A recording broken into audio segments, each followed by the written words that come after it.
ஸ்ரீமதே ராமானுஜாய நமக. ஸ்ரீமத் வரவரமுனையே நமக. திருப்பாவை 26 மாலே. பேரன்புடையவனே, தாங்கள் இவனை ஆசைப்பட்டதாக சொல்லிக்கொண்டு வந்தவர்கள் இவனை கண்டவுடன் இவன் அன்பே வடிவெடுத்தவனாய் விளங்குவதைக் கண்டு, அன்பனே, கடல் போலே கொந்தளிக்கும் இப்பேரன்பை இவ்வளவு காலம் அடக்கி கொண்டு எப்படி பள்ளி கொண்டிருந்தது என்று வினவுகிறார்கள். எங்களுடைய அன்பு தெளிந்து நோன்பு நோற்கவும் இடம் கொடுத்தது.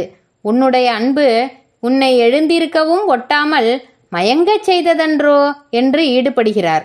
மாலே, நாராயணன், பையத்துயின்ற பரமன், தேவாதி தேவன் என்று மேன்மையை உன் ஸ்வரூபமாக நினைத்தோம்.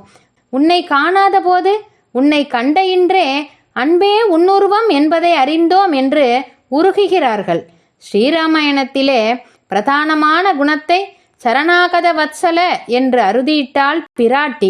மம பிராணாகி பாண்டவா ஞானி துவாத்மைவ மேமதம் என்று அவனாலேயே நிலையிடப்பட்டதாய் மகாபாரதத்துக்கு பிரதானமான ஆஸ்ரிதவ்யா மோகம் என்னும் மகாகுணத்தை மாலே என்னும் ஒரு சொல்லால் காட்டுகிறார்கள். அன்புடையார் அனைவரும் இவனை கண்டதும் தங்கள் அன்பை காட்டிலும் பல்லாயிரம் மடங்கு விஞ்சிய அன்பையுடையவன் இவனே என்று முடிவு கட்டினார்கள் அன்றோ. காதல் கடலின் மிக பெரிதால் என்ற நம்மாழ்வார் இவனை அணுகியதும், வாரி கொண்டுன்னை விழுங்குவன் காணில் என்று ஆர்வுற்ற என்னை ஒழிய எண்ணில் முன்னம் பாரித்து தான் என்னை முற்றப் பருகினான் என்றும் என்றும் அருளி செய்தாரன்றோ. அவனுக்கு நம் மீது உள்ள அன்பு அளவுக்கு அதிகமானது. ஆண்டாள் திருவடிகளே சரணம். ஆழ்வார் எம்பெருமானார் ஜீயர் திருவடிகளே சரணம். ஸ்ரீமதே ராமானுஜாய நமக. ஸ்ரீமத் வரவரமுனையே நமக. திருப்பாவை 27 கூடாரை வெல்லும். இந்த பாசுரம் எம்பெருமானோடு கூடமாட்டேன் என்று இருப்பவர்களை எப்படி வெல்கிறான் என்று காட்டுகிறது. வெல்லும் சீர் கூடுவாரோடு கூடாதாரோடு வாசியர அனைவரையும் தன் குணங்களாலேயே வெல்லுவன். கூடுவாரை சௌசீல்ய சௌலபியாதி குணங்களாலே ஜெயிப்பான். கூடாதாரை சௌரிய குணத்தாலே வெல்லுவன். சௌரியம் அம்புக்கு இலக்காக்கும். சௌசீல்ய சௌலபியாதி குணங்கள் அழகுக்கு இலக்காக்கும். அம்புக்கு விஷயமானாருக்கு மருந்திட்டு ஆற்றலாம். சீலமும் அழகும் நின்று ஈரா நிற்கும்.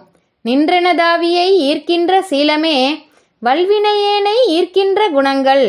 தாமரை கண்கள் கொண்டு ஈர்த்தியாளோ என்கிறபடியே இந்த குணம் எப்படிப்பட்ட என்றால், ஸ்வரூபமறிந்து எம்பெருமான் நம்மை ரட்சிக்க கடவன்.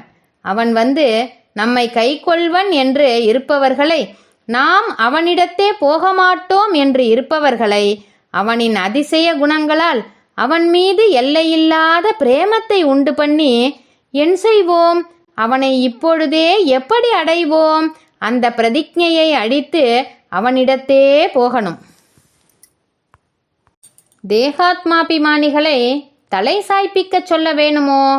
நலமுடையவன் என்னா தொழுதெழு என்றார் இரே குணங்களினுடைய எடுப்பு கண்டு. இவன் கூடாதவரையே வெல்லும்.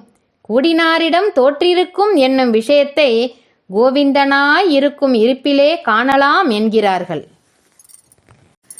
கோவிந்தா கூடமாட்டோம் என்னும் நினைவில்லை என்பதை பெரிதாக்கி கொண்டு கூடுவோம் என்று சொல்ல அறியாதவனாய் உபகார ஸ்மிருதியும் மற்றவையான பசுக்களையும் ரட்சிப்பவனன்றோ நீ. கோவிந்தா தன் காரியத்தை தான் செய்ய சக்தியற்று இவன் கை பார்த்திருக்கும் வஸ்துக்களிடத்திலே இவனுடைய அன்பு கரை புரண்டிருக்கும்.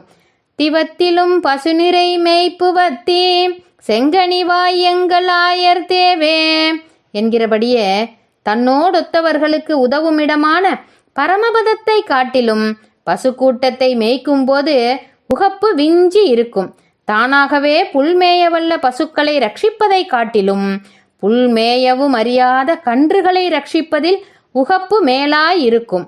பசுநிறை மேய்ப்புவத்தி கன்று மேய்த்து இனிதுகந்த காளாய் என்றும், காளி மேய்க்க வல்லாய் கன்று மேய்த்து விளையாட வல்லானை என்றும் இவ்வர்த்தம் ஆழ்வார்களாலே அறிவிக்கப்பட்டது.